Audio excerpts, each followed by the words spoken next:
Welcome back to the deep dive. Today, we are undertaking a really fascinating cultural exploration. We're delving into how the seismic ideological pathways set up by Dr. Martin Luther King Jr. and Malcolm X found this unexpected sequel. Yeah, not in political movements exactly, but on the sitcoms of 1990s network television. Exactly, which right off the bat sounds maybe a little jarring. It does, it does. But the source material we're digging into lays out this powerful thesis. Hmm. The struggle for black liberation, it didn't just stop with the Civil Rights Act. It kind of migrated Migrated where? to the TV screen. That became the next frontier, Yeah. for cultural liberation. And the weapon, the tool they used, was black comedy. Okay, so our mission today is to unpack how those core philosophies, King's and Malcolm X's, reemerged through the, let's say, very distinct styles of Martin Lawrence and Malcolm-Jamal Warner. That's the core of it. Two different roads reflected in comedy. Okay, let's unpack this right away because, like I said, on the surface, it could sound like a bit of a stretch. We're talking about these huge historical figures, right? Their lives defined an era of massive political protest. Absolutely monumental figures. And then we're talking about, slapstick, catchphrases, sitcoms. But the sources are really insistent that this cultural struggle kept going long after the laws were signed. So what did that ongoing struggle actually look like if it wasn't just about laws anymore? Well, the fight shifted, didn't it? It moved from purely legal equality to things like cultural representation, self-definition, narrative control, who Yeah. gets to tell the story, whose image of black life gets seen. And that internal negotiation, figuring out how to navigate that space, it seemed to require two main approaches. And they really do reflect that original duality. So walk us through those two approaches again in this cultural context. Okay, so on one side, you have the path we associate more with Dr. King. That's the pursuit of nonviolent integration, the belief in moral transformation, Yep. the idea that progress comes through demonstrating intellect, through sort of respectability and achieving mutual societal recognition. So the idea is we prove our worth, we show our excellence, we operate within the system's values, and eventually the system has to accept us. That's a good way to put it. Yeah. And that stands in pretty stark contrast to the other path. The Malcolm X path. Exactly. The Malcolm X path insisted on immediate self-determination, fierce resistance against, conforming to white norms. It was about an uncompromising celebration of authenticity, of self-expression. Whether people outside the community liked it or validated it or not. Precisely. It wasn't about seeking external validation. It was about defining blackness for black people on black terms. Okay. And the source material makes this really bold claim that by the 1990s, we see these two philosophies almost symbolically housed in two TV personalities. And their names even echo the historical figures, which is kind of uncanny. It is striking, isn't it? Martin Lawrence, with his show Martin running from 92 to 97. A huge hit. Massive. And then Malcolm-Jamal Warner, whose career was really anchored first by The Cosby Show, but then later he co-starred in Malcolm and Eddie from 96 to 2000. Yeah. He seemed to embody that other side of the coin. And their comedic styles couldn't have been more different, really. Radically different.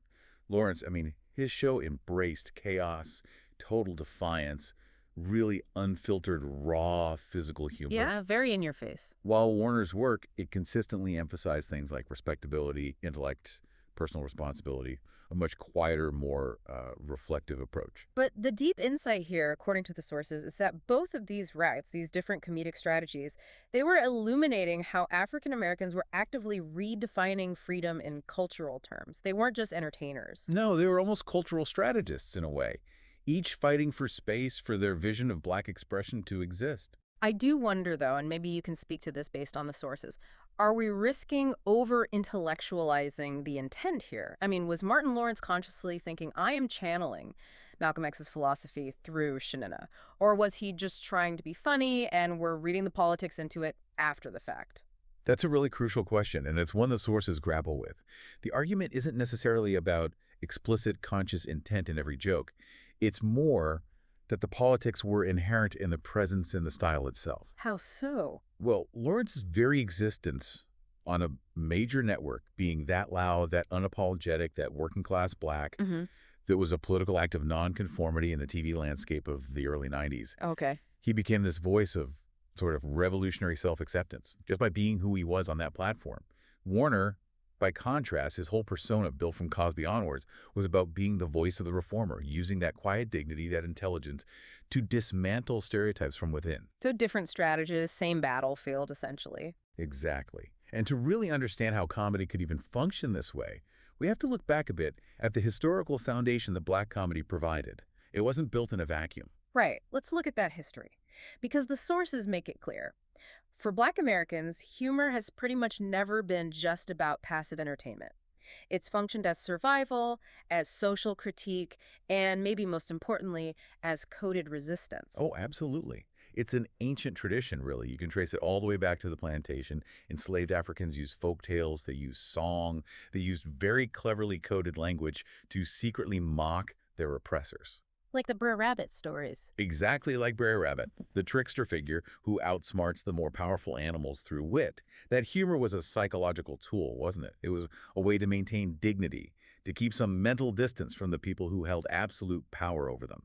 It allowed them to speak truths that were just too dangerous to say openly. And that tradition evolved, finding a new stage in mid-century stand-up comedy. You have figures like Dick Gregory, Red Fox, Moms Mabley. Trailblazers.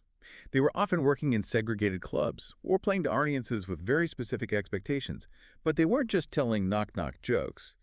They were using humor directly, pointedly, to comment on the sheer hypocrisy of segregation, the absurdity of Jim Crow laws, all the painful contradictions of American society. Necessary truth tellers, absolutely. But maybe still operating within certain constraints. I think that's fair to say. What's important about that generation, the sources suggest, is that while they were absolutely speaking truth to power, their delivery often had to be somewhat constrained by the environment. They needed to be smart, sharp, often quite polished to get away with it. And then came Richard Pryor. Pryor, yeah. Yeah. That was the seismic shift. He's often described as the great liberator of black comedy, and for good reason. How do his style fundamentally change the game and set the stage for what happened in the 90s on TV? Pryor just blew everything wide open. He transformed comedy by making it deeply, radically autobiographical, raw, unvarnished, personal. He moved beyond the sort of polished commentary on segregation and dove headfirst into his own trauma, his addiction, sex, relationships, and the raw, sometimes really ugly reality of racial conflict. So where Gregory might have used satire to expose societal hypocrisy? Pryor used brutal honesty to expose the self, including his own flaws and struggles, and in doing so, he exposed the flaws of the society that shaped him. He basically shattered that unspoken rule that black entertainers had to be respectable or somehow sanitized to be successful on a large scale. Completely shattered it. Pryor made the unfiltered reality of the black experience not just marketable, but necessary, It's dark. essential. He pulled zero punches. He forced audiences, both black and white, to confront these incredibly uncomfortable truths about American life, about race, about pain. And that established a new baseline, didn't it? That truth could be raw, it could be vulgar, it could be painful, and it could still be revolutionary comedy. Absolutely gave permission. And following Pryor, you then get Eddie Murphy in the 80s who takes that torch Right. and blends Pryor's raw honesty with this incredible charisma, this swagger. He brought a political subtext, maybe less overt than Pryor sometimes, but wrapped it in sheer star power that was undeniable. Okay, so that lineage from coded resistance to stand-up commentary to Pryor's raw honesty to Murphy's swagger brings us right to the doorstep of the 1990s television shift. What happened then? Well, the 1990s shift wasn't just about creativity. It was structural. It was commercial. Oh. The established networks, your ABC, NBC, CBS, they were largely pretty risk-averse, especially when it came to black representation. Still chasing that Cosby Show model, affluent, No. non-threatening. Often, yes. They preferred sanitized or aspirational black representations. But then you had these newly emerging networks, crucially Fox, and then UPN, and later the WB. The upstart. The upstarts, Yep. and they were hungry. They were desperate for niche audiences the big three maybe weren't serving directly. So they were willing to gamble a bit more, take a commercial risk on content that spoke directly to, say, urban, working class, younger black audiences. Precisely. They saw an underserved market. And they became these absolutely crucial avenues for this raw comedic legacy, the one tracing back through Pryor. These networks opened the door to shows that were unapologetically black in their look, their language, their settings, their subject matter. And that mainstreamed a type of social commentary that maybe before was mostly confined to the stand-up stage or black theaters. That's a huge part of it. It brought that energy into people's living rooms every week. But surely that created an immediate tension. You have shows like Martin, which need to appeal to that core black audience to survive. Right. They need that authenticity. But they're still being produced within a corporate structure with network executives, advertisers, mostly white, who have their own expectations and maybe anxieties. That sounds like a constant tightrope walk. It absolutely was. Balancing those corporate demands, the need for broad enough appeal for advertisers, with the audience's demand for absolute authenticity, keeping it real. That was the central challenge for many of these shows. Yet the sources argue that the underlying mission, even with those compromises, remained profoundly tied back to the original civil rights struggle. How so? Well, think about the framing. If the previous generation, King's and Malcolm's generation, fought for literal seats at the lunch counter, for physical access, for legal rights, Okay. the 1990s generation, on this cultural front, they were fighting for representation on the network schedules. They were fighting for the right to define themselves, to see themselves reflected on the most influential cultural medium in America at the time, television. So the fight shifted from the lunch counter to this primetime slot. In a cultural sense, yes, that redefined power. Comedy became the tool, the weapon, and the shield for reclaiming narrative control. It was a shift from fighting for legal access to fighting for cultural autonomy, with the right to tell your own story in your own voice. And this is where that divergence we talked about, the patient reformer versus the fiery revolutionary, really comes back into play, maybe most vividly with Martin Lawrence. Exactly. His show is the perfect place to start exploring that Malcolm X parallel. Okay, let's dive into Martin, the show itself, 1992 to 1997. The source material uses this really evocative phrase. It calls it a revolution disguised as a laugh track. It's a great line, and it captures something essential. The argument is that Martin channeled the spirit of Malcolm X, particularly in its total, unapologetic rejection of what's often called respectability politics. Okay, we hear that term, respectability politics, tossed around quite a bit. Can you break down what exactly that meant in the context of 90s TV and what specifically Martin was rejecting? Sure. So respectability politics, in this context, it refers to that cultural pressure often felt within minority communities, but also imposed from outside for individuals, especially those visible in media, to present a kind of flawless image. Like perfectly behaved. Yeah, often affluent, highly educated, Yes. culturally sort of sanitized, not threatening. Yeah. The underlying idea was if we act perfectly, if we conform to majority standards of behavior and success, then they will treat us equally. And The Cosby Show was seen as the gold standard of that approach. It really was the apex of that model in the 80s. Aspirational, successful, financially secure, seemingly without major conflicts stemming from race. And Martin comes along in 92 and is the immediate, loud, chaotic answer to that. It felt like it, didn't it? Definitely. Absolutely. The character Martin Payne was pretty much the antithesis of the composed, intellectual Dr. Huxtable. Martin was loud, he was impulsive, often insecure, fiercely opinionated, frequently wrong, Definitely flawed. deeply flawed, and he was uncompromisingly rooted in the working-class black experience of Detroit. He wasn't a doctor or a lawyer, he was a radio DJ. He represented, or gave voice to, a more average black American whose life was full of humor, yes, but also chaos, everyday struggles, and genuine messy love. And the sources connect this defiance, this embrace of imperfection, directly to Malcolm X's philosophy that insistence on authenticity and self-expression. It wasn't trying to assimilate. Not at all. The comedy drew its power from that refusal. Lawrence, through the character and the show's whole vibe, essentially used comedy to declare, look, here we are. If you don't accept us as we are, flaws and all, noise and all, then fine. We will celebrate ourselves, flaws and all. That's a powerful stance. This revolutionary affirmation, really. Yeah. He rejected the whole premise that his life, or the lives of people like his character, needed white approval or validation to be considered legitimate or funny or worthy of being on TV. The setting of the show, Detroit, is also highlighted as important. Why Detroit? Well, Detroit in the early 90s symbolized that post-industrial reality facing many black communities. You had economic decline after the auto industry's downturn, you had resilience, hard work, and this daily need to fight for dignity amidst economic uncertainty. So the humor wasn't coming from some abstract place. It was grounded in that specific environment. Absolutely.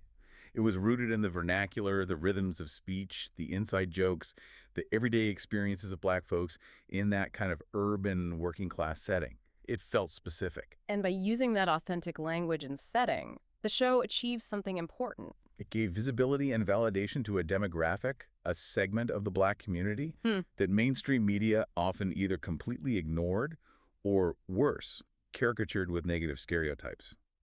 The humor wasn't polished for some imaginary crossover audience. It felt like it was primarily for the community itself.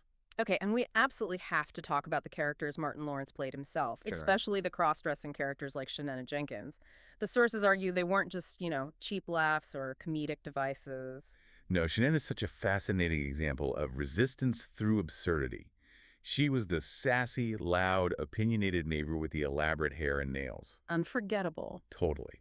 And the source material highlights how she simultaneously mocked conventional gender roles, class expectations, and common stereotypes about black women, Well, while also fiercely celebrating this flamboyant, unrestrained, confident self-expression.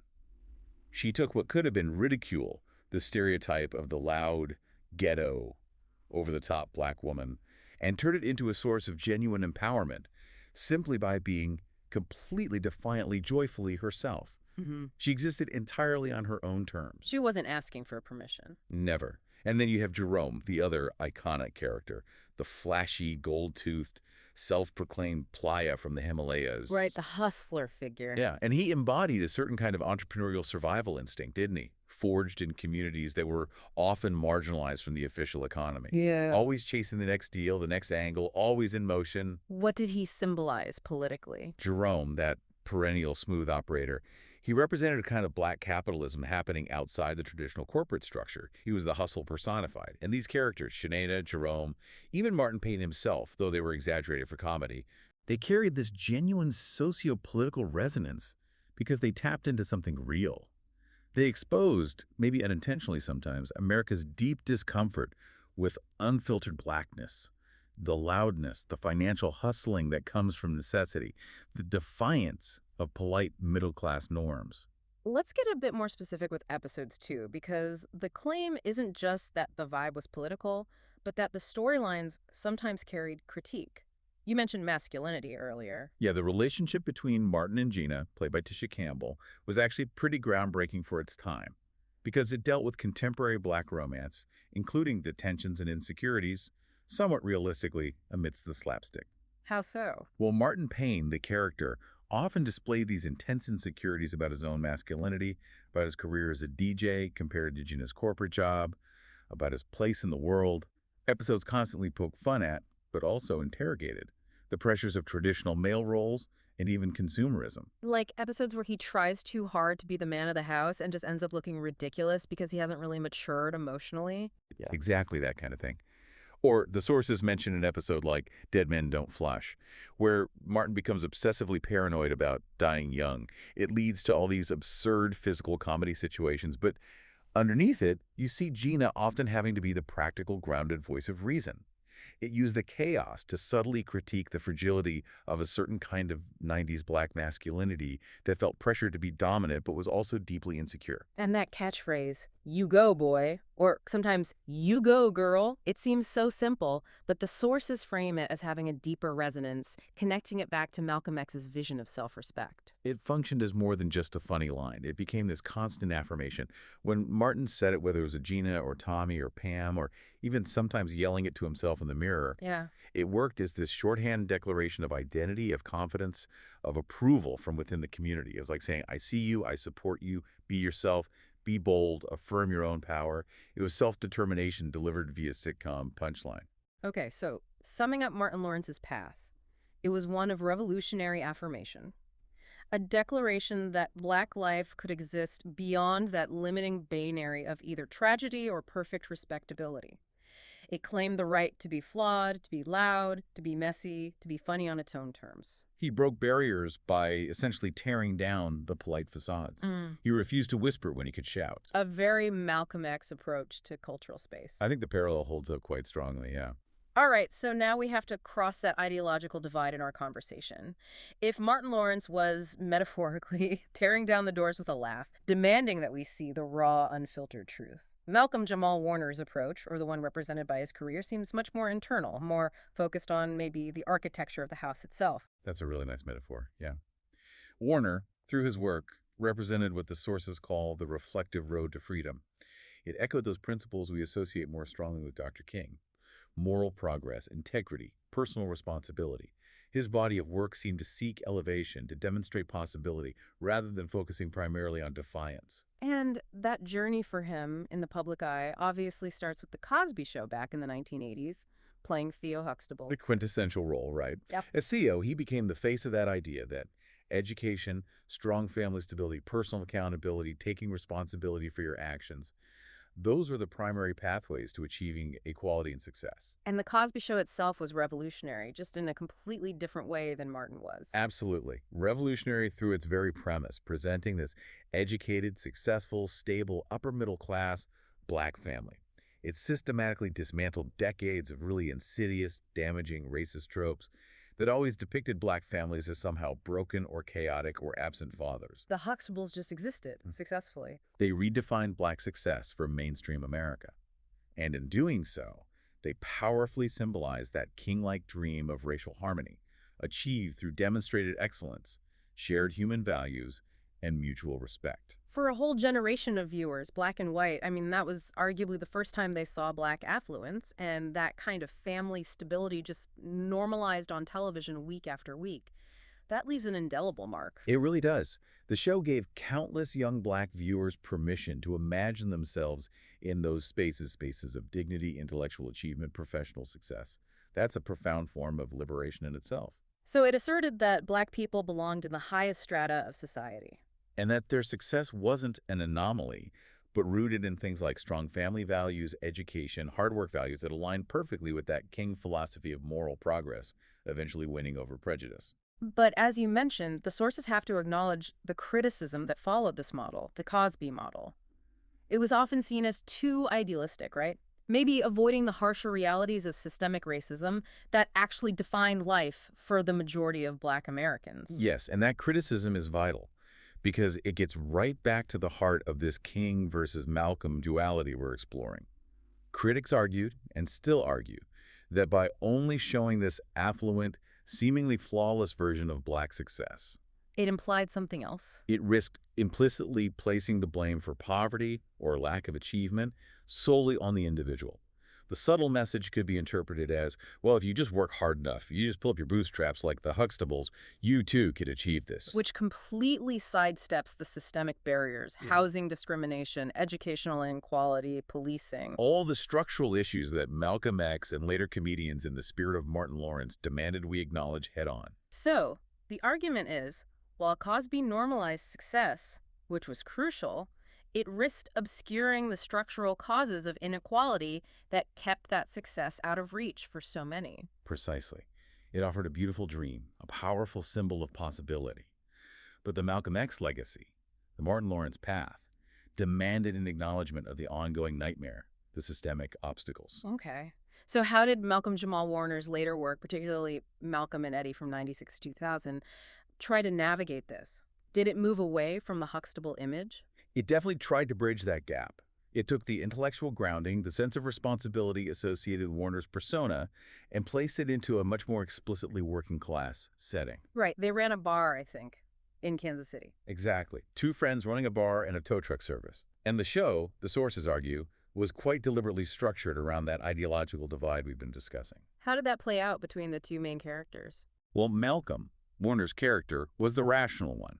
He was cautious, grounded, always trying to balance the books, stick to a plan, maintain a certain level of discipline in his life. The responsible one. The responsible one. And Eddie, played by Eddie Griffin, was his foil, impulsive, often immature, much more chaotic, always looking for the angle or the easy way. So the comedy came from their clash. It did. But the sources suggest that contrast also mirrored that ongoing ideological negotiation within Black thought.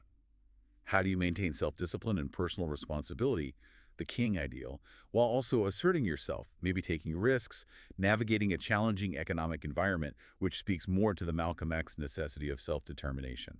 Interesting. So it sounds like Warner's character, Malcolm, was an exploration of how those king-like ideals, responsibility, education, moral integrity, could be applied not just to the elite, like the Huxtables, but to the average struggle of the working class. I think that's exactly right, where Martin Lawrence's comedy sought liberation through loud confrontation and authenticity. Warner's approach invited introspection. Yes. His performances, across his career really, were consistently measured. They emphasized personal accountability, self-knowledge, using your intellect as foundational tools for empowerment. His brand of humor was often quieter, more situational, focused on the subtle ironies of trying to navigate life successfully and ethically. So this quiet resistance, as the source material calls it, what did that represent? It represented the right to be ordinary, in a way, the right to be thoughtful, responsible, successful, maybe even a little bit flawed, without having to perform loud defiance constantly. It was a vital, quieter form of resistance that sought to humanize Black existence, to expand the space for it within the existing system rather than just tearing it down. Trying to change the system from the inside through example. Perhaps. Think about the tone. Warner's characters, from Theo onwards, fought for stability and dignity, often without resorting to broad caricature. They modeled a certain kind of professional excellence, family commitment, intellectual curiosity. This reflected that king-like conviction that societal change requires patience, resilience, and a consistent demonstration of moral strength and capability. It's a powerful alternative vision to the explosive, revolutionary energy of a Martin. So let me see if I've got this. Warner's comedy and the roles he chose were about using humor and performance to make the case for Black humanity and complexity through achievement, responsibility, and intellect. Yes. Whereas Lawrence used humor to demand recognition of Black humanity and complexity through raw authenticity, defiance, and embracing imperfection. That's a very clear way to frame the core difference in their strategies, both aiming for freedom, but taking very different roads to get there. Okay, so we have these two distinct paths laid out in the 90s. But as we move into the 2000s, the sources suggest the cultural move starts to shift again. That sort of 90s optimism, maybe fueled by economic growth, and the visibility of shows like Martin and Fresh Prince starts to erode. Yeah, erode is a good word. Or maybe mature into a kind of skepticism. Yeah. The turn of the millennium brought a realization, perhaps, that the post-racial society some had hoped for hadn't quite materialized. What fueled that skepticism? Well, you had the continued and increasingly visible persistence of deep structural issues, things like the rise of mass incarceration becoming undeniable, the horrifying exposure of ongoing police brutality through new technologies like camera phones, widening economic disparities despite the boom years. The comedy started to reflect that more grounded, sometimes harsher realism that had to get a bit more serious, even while trying to stay funny. And what's fascinating, according to the sources, is that the television landscape of the 2000s didn't just pick one path, the Lawrence path or the Warner path. It started to integrate them. Exactly. Those two roads, which seemed so distinct in the 90s, began to converge in interesting ways. Creators started blending the influences, creating new, maybe more complex comedic archetypes. How did the King path, the Warner legacy, continue but maybe evolve? It continued, but often with a grittier edge, I'd say. It still focused heavily on perseverance, often through disciplined family structures and community bonds, but acknowledged the struggles more directly. The prime example the sources point to is The Bernie Mac Show, which ran from 2001 to 2006. Ah, Bernie Mac. Definitely different from Dr. Huxtable. Very different. Bernie Mac, the character, tackled Black masculinity, fatherhood, family responsibility, morality, all themes resonant with the King Warner path. But he did it with this incredible discipline and warmth, yes, but also with this raw honesty. And crucially, he broke the fourth wall, talked directly to the audience. That direct address was key. Yeah. It took the kind of raw, unfiltered honesty we associate with Martin Lawrence's style. Right, that unfiltered blackness. And applied it to the role of the responsible, if overwhelmed, father figure that Warner and The Cosby Show had championed. Bernie Mac was almost the synthesis. He was dignified in his commitment, but direct and raw in expressing his frustrations and his love. Responsible, but real. That's a great point. And the sources also mentioned Julius from Everybody Hates Chris, which started in 2005. Yeah, Terry Crews' character. Julius embodied that same sense of principle, but grounded in working-class reality. His meticulous, almost obsessive focus on structure, on saving money, on working multiple jobs. It showed this quiet dignity rooted entirely in the pursuit of self-betterment and providing for his family. That aligns strongly with the King vision of progress through discipline and responsibility. Okay, so the King-Warner path continued but got more grounded. What about the Malcolm X Lawrence path? Did that defiant spirit reemerge? Oh, absolutely. It reemerged, but often with a renewed sharpness, maybe more intellectual bite. You see it powerfully in shows like Aaron McGruder's The Boondocks, starting in 2005. Which was fiercely political. Fiercely. And of course, Chappelle's Show from 2003 to 2006. These shows channeled that fiery spirit of rebellion, that Malcolm X energy, but they often utilized really biting, sophisticated satire to challenge systemic racism, cultural hypocrisy, media representation, everything head on. And that's where you can really see the power of Martin Lawrence's blueprint, right? The sources argue that without Lawrence having already broken down those barriers in the 90s, showing you could be that raw, that personal, that unapologetically black on network TV. The kind of improvisational energy, the willingness to go really dark sometimes, the sheer explicitness you saw in Chappelle's Show might not have been possible, or at least not as easily accepted by a mainstream platform like Comedy Central. Lawrence normalized the raw microphone on TV. But Chappelle wasn't just doing raw energy, was he? There was a lot of critique there. And that's a critical synthesis the sources point to. Dave Chappelle, while absolutely employing that raw, fearless, often deeply personal delivery style, reminiscent of Lawrence and prior before him, he was often laser-focused on systemic issues, on intellectual critique. His comedy dissected the very structure of oppression, the nuances of racial performance, the ethical questions around representation. It aligned maybe more closely with Malcolm X's focus on systems, or even some of the deep moral questions central to King's framework. So Chappelle used the raw style to deliver what was often a very sophisticated political science lecture disguised as comedy. That's a fantastic way to put it, yes. Okay, so let me try to synthesize this part. Lawrence, in the 90s, provided the style of delivery, unfiltered, personal, physical, uncompromising. Warner provided the legacy, the baseline assumption that black representation should strive for dignity, intelligence, complexity, preventing critique from just dissolving into stereotype or buffoonery. Yeah. And the 2000s creators, like Bernie Mac and Chappelle, had both of those toolkits available to them. They could pick and choose, blend them together. Exactly. And this evolution really mirrored the broader socio-political landscape, didn't it? Yeah. As those systemic issues became harder to ignore in the 2000s, black comedy shifted. It moved beyond being just cultural relief or affirmation and became more direct, more pointed critique. This synthesis allowed for these incredibly complex, multidimensional representations that could affirm both the need for internal self-respect and the necessity of external confrontation. And this dual inheritance empowered a whole new generation of creators, didn't it? The sources point to figures like Kenya Barris, Black-ish, Issa Rae, Insecure, Donald Glover, Atlanta. All clearly building on these foundations. They weren't just fighting for basic visibility anymore. They were using comedy, often in very innovative ways, to question, to challenge, to provoke, and maybe most importantly, to actively reclaim narrative authority on their own terms. So the dual legacies of Lawrence and Warner, these seemingly opposite paths, didn't cancel each other out. They actually combined to fundamentally reshape the cultural understanding of freedom on screen. They established this blueprint. A blueprint that allowed for narratives that could be both highly reflective and introspective and radically rebellious and challenging, sometimes even within the same show or the same scene. It created a much richer palette. Okay, so we've established these two very different sensibilities that define so much of 90s black sitcoms. Lawrence, loud and unruly. Warner, calm and principled.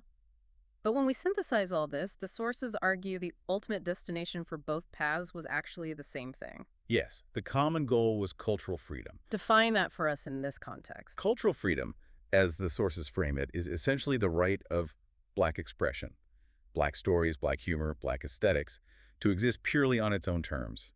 Free from the constant pressure to seek external validation from the white majority, free from the need to adhere to imposed standards of what's acceptable or respectable or even marketable. So the freedom to just be on screen. Exactly.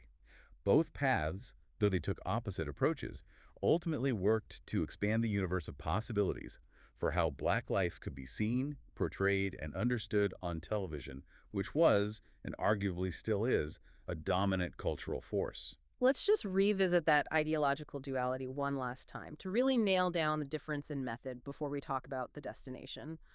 Lawrence's method, the Malcolm X approach. That was about breaking down barriers by simply refusing to conform. demanding inclusion through defiant authenticity, through celebrating the very things that might make the mainstream uncomfortable. It was about tearing down the polite facades of societal expectation. If the door's locked, kick it down. Okay. And Warner's method, the king-like approach. That was more about working within the established system to elevate representation, modeling success, discipline, dignity, proving through excellence and moral grounding that Black achievement and Black humanity belonged inherently in the mainstream narrative, trying to unlock the door with the key of proven worth. And the core insight is that both were necessary. Absolutely necessary. This realization is pretty profound. Cultural liberation isn't monolithic. It requires multiple voices, multiple tactics. You need the confrontation, you need the radical honesty, you need the Shenas and the Jeromes calling things out. But you also need. You also need the patience, the demonstration of excellence, the moral grounding, the quiet resilience embodied by a Theo Huxtable or a Malcolm character in Malcolm and Eddie. Why was that duality so crucial? Why wasn't one path enough? Well, you can speculate. Had only the Warner path survived, the conversation about Black life on TV might have remained too sanitized, too aspirational, maybe too divorced from the messy, complex reality of working-class struggle and systemic injustice. It might have lacked a certain edge, a certain truth. Perhaps. And conversely, had only the Lawrence path survived, maybe the conversation might have risked lacking some of the intellectual depth, the focus on internal strength and structural critique necessary for long-term progress. It might have reinforced certain stereotypes, if not balanced. The duality created a necessary productive tension. And the sources argue we see the culmination, the blending of this duality in a lot of contemporary Black comedy today. They draw freely from both wells. Oh, absolutely. Yeah. Think about a show like Donald Glover's Atlanta. Yeah, perfect example. Its genius, many would argue, lies precisely in its ability to navigate the surreal absurdities, the economic chaos, the deep, dark, sometimes uncomfortable humor of contemporary Black life. It can oscillate seamlessly between the raw, confrontational, almost shocking chaos that feels like it comes from the Lawrence world, Right. and these moments of quiet, profound, reflective desperation or observation that feel more akin to the Warner character searching for dignity and stability in a world that often feels hostile or just plain weird. It uses that raw authenticity we talked about with Lawrence, but often to deliver a really sharp structural critique like Chappelle. Exactly. It's doing both. And then look at a very different but equally acclaimed show like Gwyneth Brunson's Abbott Elementary. Which feels much more in the King Warner tradition. On the surface, yes. It uses humor, warmth, heart, fundamentally king-like strategies of appealing to shared humanity to offer a powerful critique of systemic inequities, specifically in public education. It champions community resilience, professional dignity, idealism, hope, even in the face of constant structural failings. So it affirms that moral goodness, intellect, and commitment are still revolutionary forces. Precisely. It finds the struggle and the triumph in the everyday effort to do good work within a flawed system. So it seems like both the original historical leaders, King and Malcolm, and their, let's call them comedic namesakes, Lawrence and Warner, they all represent this necessary multiplicity within the Black experience and the struggle for freedom. That's the core argument. The different roads to freedom, one demanding visibility through loud, authentic defiance, the other seeking transformation through quiet excellence and understanding they ultimately converged.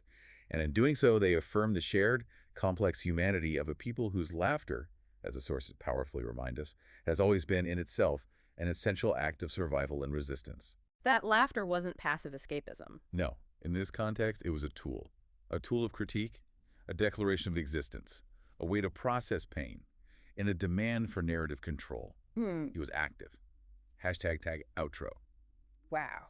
This has been an absolutely incredible deep dive, really tracing how these core arguments, these core tensions from the civil rights era found this whole new life, this whole new expression on our TV screens. It's a fascinating lens to view cultural history through. So just to summarize the key takeaways for everyone listening, Black comedy, particularly in the 90s and 2000s, wasn't just entertainment. The sources make a compelling case that it was a direct extension of the civil rights narrative, demonstrating that the fight for freedom truly moved from the streets and the courts onto the cultural screens. And we saw two major paths emerge, reflecting that historical duality. Martin Lawrence, through his work, taught audiences that freedom demands authenticity.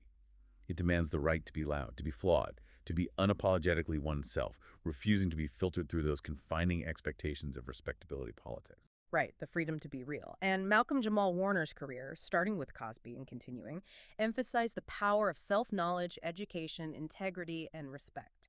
His path showed that liberation requires both that external confrontation and a deep internal self-discipline and dignity.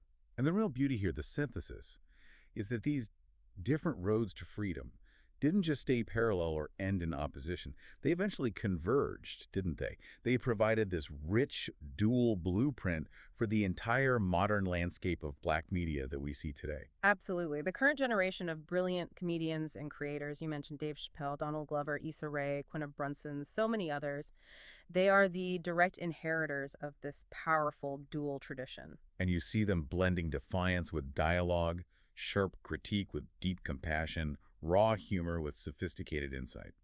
They ensure that in today's cultural landscape, Black creators have a much wider range of tools, a much broader permission structure to tell their stories freely, and they seem to understand implicitly that laughter isn't just an escape from the struggle. It's often a declaration of victory over it, a way of processing it, owning it, and moving forward. So, we want to leave you, our listeners, with this final provocative thought to chew on, based on everything we've discussed. Considering this enduring duality, this blend of traditions, which aspect of this combined legacy, the rebellious, raw authenticity pioneered by Martin Lawrence, or the reflective, principled dignity championed by Malcolm Jamal Warner, which one do you see most strongly influencing comedy and cultural narratives today? It's a great question to ponder. Where do you see the echo strongest? Thank you so much for joining us for this extensive deep dive. We hope you found this analysis of cultural history and comedy as fascinating as we did. If you enjoyed it, please do consider subscribing to the channel. And leave a comment below. We'd love to hear your thoughts on these shows, their influence, or maybe which aspect of the legacy of the Martin or the Malcolm Jamal resonates most with you today. We are always looking for new suggestions for topics for our next cultural deep dive as well, so feel free to share those too. Thanks again for listening. We'll see you soon for the next one.